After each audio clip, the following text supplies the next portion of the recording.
தமிழ் சமுதாயத்தினுடைய நீண்டகால எதிர்பார்ப்பு ஒரு திரைப்படமாக விரிந்திருக்கின்றது.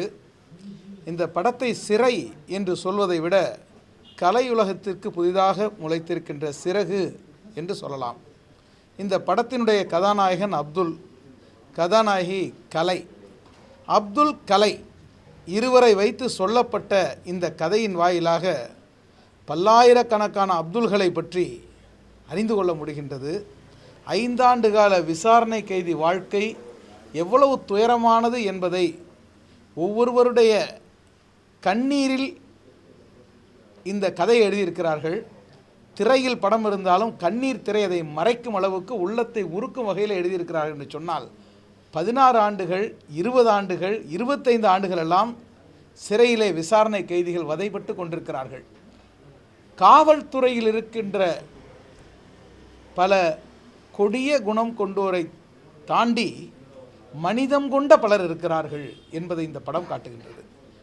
அதே போல் நீதித்துறையிலே இருக்கின்ற மனசாட்சி உள்ளவர்களை அடையாளம் காட்டுகின்றது.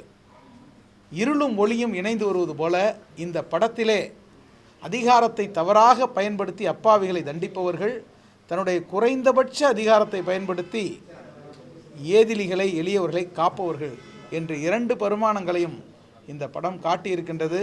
படத்தின் கதை குறித்து, அதில் வருகின்ற மதம் குறித்து பேசுவதற்கொன்றுமில்லை. இதில் மதம் வெவ்வேறாக இருக்கிறது என்பதை தாண்டி மனிதம் ஒன்றாக இருக்கின்றது. அதுதான் இந்த படத்தினுடைய உச்சமாக இருக்கின்றது.